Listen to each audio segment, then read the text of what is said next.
Good old flint and steel. Nice and easy.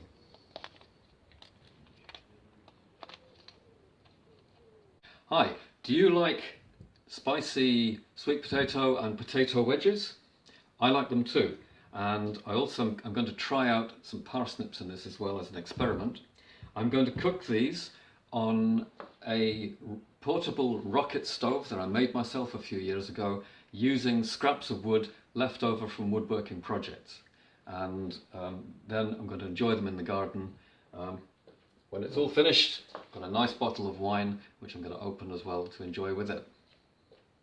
Along with the wedges, there's going to be a salsa made out of chopped tomatoes and a few herbs, and I'm going to start off preparing that before I get on to preparing these, the roots for part boiling. That will speed up the cooking time outside, and I'm doing all of this single pot here on the stove, and then in my small patch of garden, that's where we're going to do the outside cooking. Okay, after you've boiled the potatoes and so on, then drain off the liquid and keep it for making a nice tasty soup base.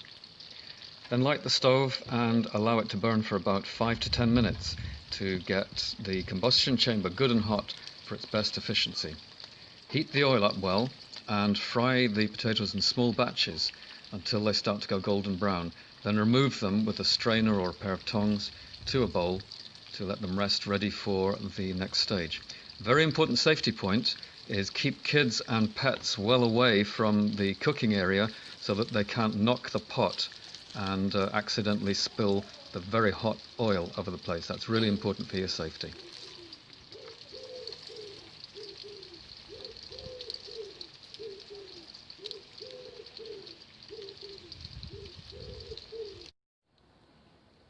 Just adding the seasoning now, and then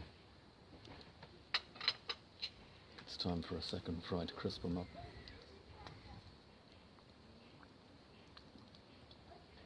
Be a bit careful with anything containing water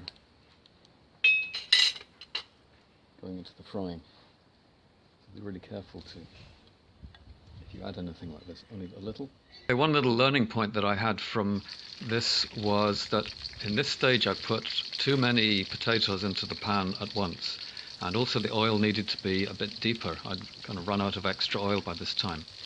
Keeping the oil hotter too by feeding the stove a bit more smoothly would have helped me to get much more crispy chips than I managed to achieve in this time, but they still tasted good. Okay, about the stove itself, it has an L-shaped ceramic core which I made from a heavy clay when I had access to a pottery, and there's a separate pot rest that I made as well, which you can see on top.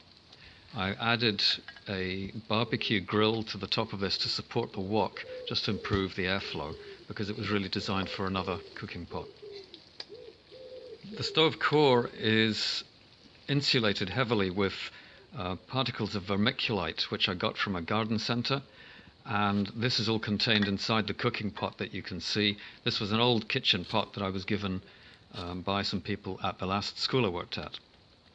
I modified it with that feed hole, which contains a coffee can that I riveted in place for feeding the fuel in. It's a very efficient stove. This whole thing took about 2 big handfuls of waste timber offcuts, and I found it works really well.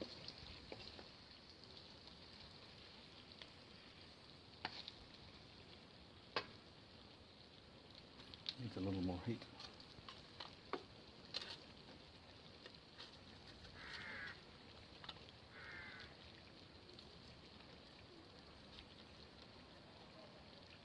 You can see the top of the stove and pot rest here, and a bit of soot build up inside the pot rest.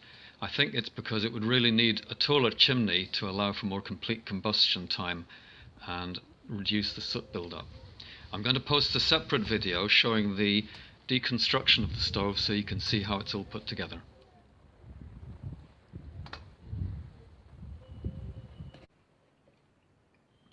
Okay, I've had to move inside because it was getting a little bit cool, a little bit midgy outside, and got a lot of background noise from some of the neighbours, so I thought I'd come in to enjoy these indoors.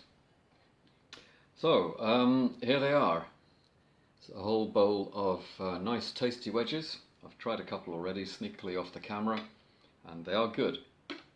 And here's the salsa that I prepared earlier with a little bit of lettuce from outside the pots outside in the garden, and a nice red wine as well. Trivento Argentina Malbec. Very tasty. I've sipped a little already. So a couple of things I've learnt from this are that I've cooked slightly too many all at once, and as a result some of them are not quite as crispy as I really like them to be. So there's a little lesson you can learn from my mistake by cooking them in smaller batches and also a greater depth of oil. I don't have a lot of experience of doing shallow or deep frying, and so I didn't quite get enough oil in there.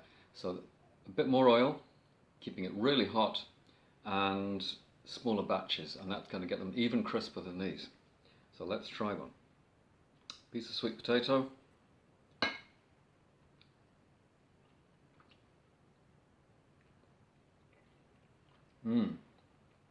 That's good.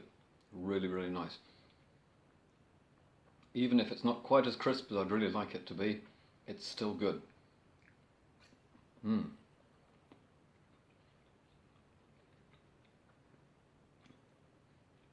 Now the parsnips have come up well too.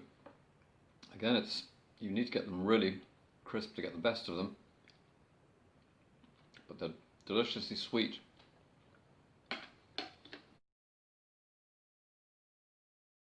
As a postscript to cooking the potato wedges on the rocket stove, you'll remember that I was a little bit greedy and tried to cook a bit too many.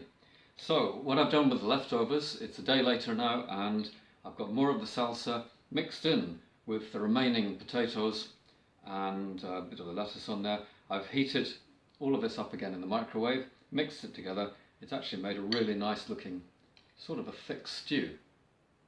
Added the lettuce leaves and some freshly made bread. It is a sourdough bread that I've been making for a while now, not just since lockdown, and it tastes really good.